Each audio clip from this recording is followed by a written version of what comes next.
आपको RTA classes की तरफ से धन्यवाद। आज हम आपको केमिस्ट्री से कुछ विषयों को बताएंगे। जो भी थ्योरिकल चीजें आपको पढ़ाई जाए उसमें कहीं भी किसी भी प्रकार की समस्या हो तो आप अपना कमेंट बॉक्स में लेख के द्वारा उसको प्रदर्शित करने का कार्य करेंगे। अब आगे हम चलते हैं। सबसे पहले हम अम्ल, क्षार और लवण यानी कक्षा हाई स्कूल का ये सिलेबस है। अम्ल क्या था इसके बारे में पहले हम चर्चा बताएंगे। प्राचीन समयों में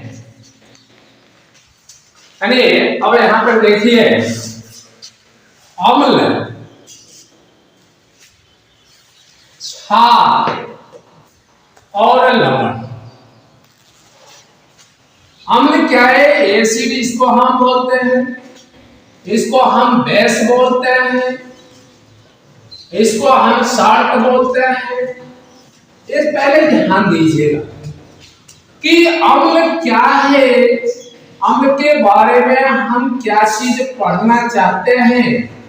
सबसे पहले इसको ध्यान देंगे। प्राचीन समयों में जो पुराने के लोग थे उन सभी लोगों को सिरके के स्वाद का अध्ययन था, जो स्वाद में खट्टे थे। तो पहले के लोग जब सिरके का अध्ययन किया और उसको चखा तो उससे वह लोग परिचित हो गए कि इसका स्वाद खट्टा।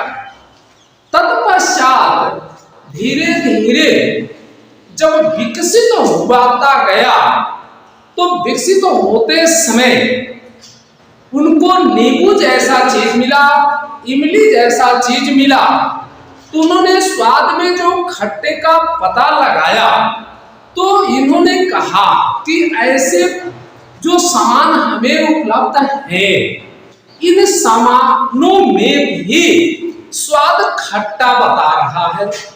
तो उन स्वादों को उन्होंने अलग अलग पदार्थों में अलग अलग जो सामान थे, चाहे वह इमली थे चाहे वह नींबू थे, ऐसे पदार्थों में उन्होंने कहा क्या कि किसी में टार्ट्रिक एसिड होता है, किसी में साइट्रिक एसिड होता है और किसी में एसिटिक अम्ल होता है। इस पदार्थों का जो अम्लों के बारे में बताने का प्रयास किया। तत्पश्चात इन अम्लों के बारे में जब उन्हें पता लग गया कि यह स्वाद में खट्टे हैं, इनका नाम फला है, यानी कि नींबू में टार्ट्रिक एसिड, इमली में साइट्रिक एसिड, ऐसे ही एसिटिक एसिड यानी जो फलों में थे, ऐसे एक पता लगाए। अब उन्हीं के आधार पर जो वैज्ञानिक थे इन्होंने स्वाद के आधार पे अम्ल, क्षार और लवण में इनको विभक्त कर दिया। तो अम्ल क्या है इसको सन 1884 में आर्हीनियस ने अम्ल के बारे में कुछ बताने का प्रयास किया, अपने डेफिनेशन को डाला कि अम्ल क्या है। जो आर्हीनियस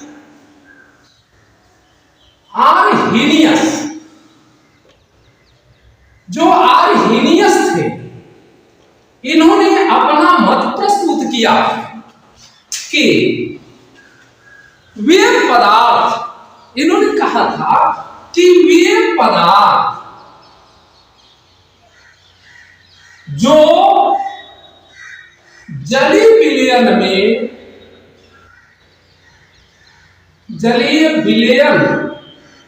में यक्ष आयन देते हैं वह अम्ल कहलाते हैं। अम्ल कहलाते हैं। ये आर्हीनियस ने अपना मत प्रस्तुत किया।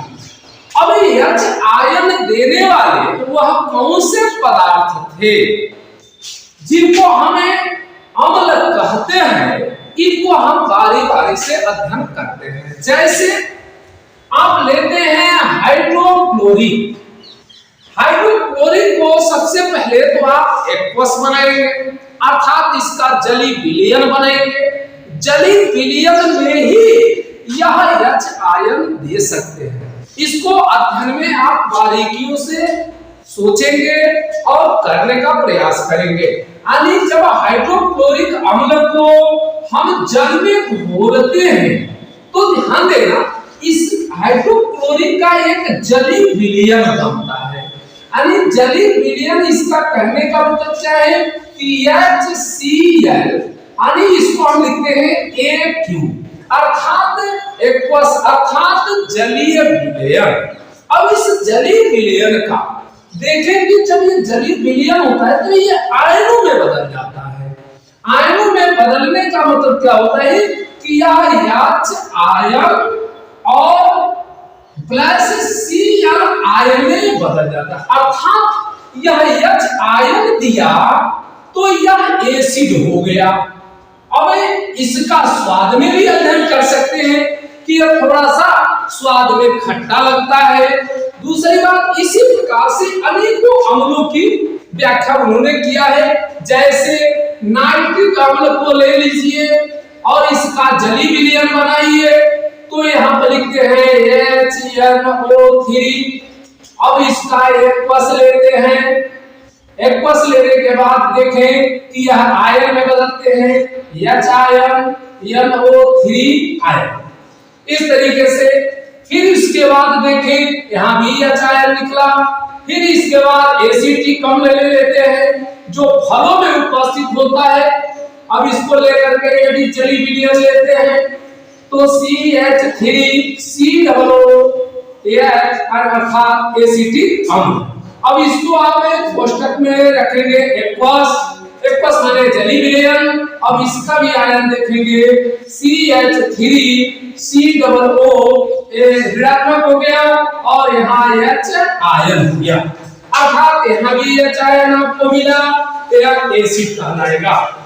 फिर इसी तरीके से आप कार्बोनिक एसिड को ले लेते हैं और इसका जली विलयन बनाते हैं तो यहाँ पे H2CO3 एक्वस हो गया।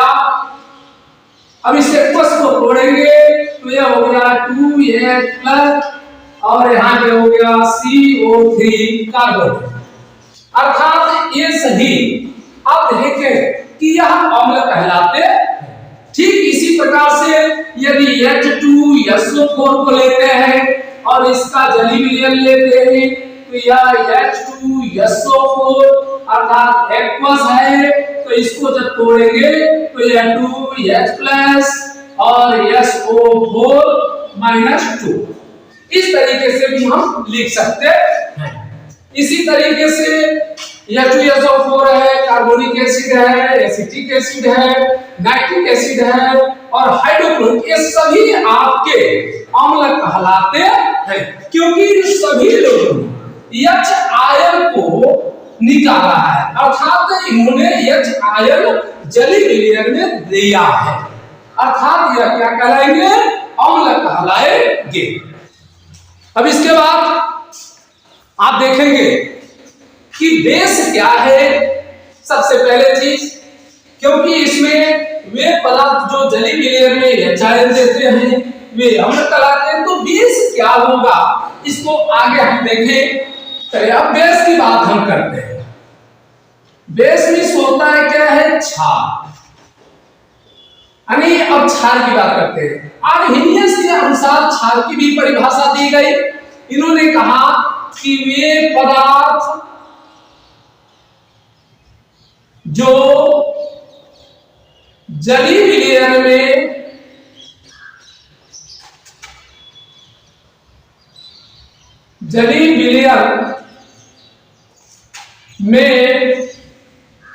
OH आयन, ध्यान दीजिए, OH आयन को हम हाइड्रोक्सिल आयन के नाम से भी जानते हैं। यानी इसको बोलते क्या है, हाइड्रोक्सी। क्या बोलते हैं, हाइड्रोक्सी। यानी हाइड्रोक्सी जो आयन है, अर्थात यहाँ पे कह सकते हैं हाइड्रोक्सी आयन देते हैं, वे क्षार कहलाते हैं,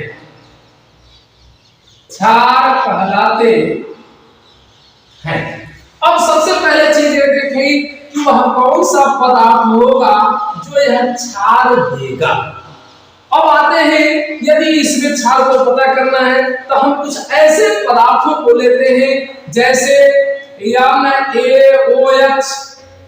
अब इस NaOH को लेंगे, लेकिन यह भी आप एक्वस की स्थिति में ही लेंगे, क्योंकि इसका भी जली विलयन में ही आप OH आयन दे सकते हैं, जबकि ये ठोस की अवस्था में OH आयन नहीं दे सकते हैं। अब चलिए सबसे पहले अब इनका यदि हम जली विलयन बनाते हैं तो यह NaOH अर्थात यह एक्वस हो गए। अब इनको यदि हम तोड़े तो देखें कि यह Na++OH आयन दिए, अर्थात यह OH मिला, अर्थात यह क्षार कहलाते हैं। दूसरी बात, इसी तरीके से यदि हम बेरियम हाइड्रोक्साइड को ले लेते हैं और इसके जली विलयन को लेते हैं तो एरोमेटिक हाइड्रोक्साइड है, तो यह जल है और इनको तोड़ने का काम करते हैं। तो हाइड्रोक्साइड का मतलब इसमें जल पहले से उपस्थित है, या जल को मिलाते हैं तो फिर यह एक्वस बनाते हैं। एक्वस जब बनाते हैं अर्थात AQ, एक्वस बन गया जली विलयन। अब इसको ले लीजिए तो इस तरह लिख सकते हैं कि BaOH का होल ट्वाइस। अब इसको तोड़ेंगे तो Ba+2 और +OH आयन, अर्थात इस तरीके से तोड़ सकते हैं, अर्थात इसमें भी OH आयन उपस्थित है। फिर इसकी के बाद KOH लेते हैं, KOH का जली विलयन लेते हैं, KOH का जली विलयन ये हो गया KOH, ये हो गया एक्वस। अब एक्वस को लेंगे तोड़ेंगे तो ये हो गया K+ और OH आयन, अर्थात इसमें भी OH उपस्थित है, अर्थात यह सभी क्या है, क्षार है। अब दूसरी बात क्या कहा कि यदि हमें इन क्षारों का पता चल जाता है जो स्वाद में तीखे होते हैं, अब इन क्षारों से यदि हम अध्ययन करें और उधर जो अम्ल हमने पहले अध्ययन किया, यदि दोनों को एक साथ यदि मिला दिया जाए, यानी अम्ल को मिला दिया जाए और ऐसे बेसों को मिला दिया जाए तो क्या बनता है। तो वैज्ञानिकों ने कहा कि किसी भी यदि अम्ल को मिला दिया जाए, किसी भी क्षार को मिला दिया जाए तो इससे बनने वाला जो यौगिक होगा वह होगा हमारा लवण, और जो और उत्पाद बनने वाला है वह होगा जल। अब चलिए इसको भी रिएक्शन के माध्यम से हम अध्ययन करेंगे। जैसे मान लीजिए आपने अभी पहली बार में लिया था हाइड्रोक्लोरिक। चलिए हाइड्रोक्लोरिक को आपने लिया, कहा कि यह अम्ल है, जैसे यह आयन देता है जली विलयन में, तो आपने पता किया कि यह अम्ल है। अब इस अम्ल को यदि हम कोई क्षार लेते हैं, जैसे आपने पहले ही ले लिया था NaOH। अब यहाँ पे सबसे बड़ी समस्या ये होती है कि बहुत से छात्रों को ये मालूम नहीं होता है कि हम रिएक्शन कैसे करें। तो सबसे पहले आप एक सिंपल तौर से जान लें कि अधिकतर इसमें जो आवेश होते हैं, आवेशों का यदि उनके पास अध्ययन है, जैसे किस पे धन आवेश है, अर्थात कौन OH आयन है, कौन यहाँ पे H आयन है, कौन धनात्मक है और कौन ऋणात्मक है, कौन आवेश धन वाला है, कौन आवेश ऋण वाला है, यदि ऐसे पता लग जाए तो आप पूर्व की कक्षा में अध्ययन किया होगा कि हम समीकरण कैसे बनाने की, कोई फार्मूला को लिखा जाता है तो कैसे लिखा जाए।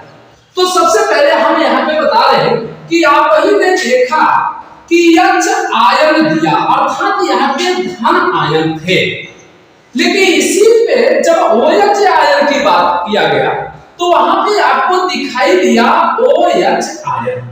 यदि H आयन और OH माइनस वाले आयन को यदि मिला दिया जाए तो ये क्या बन सकता है?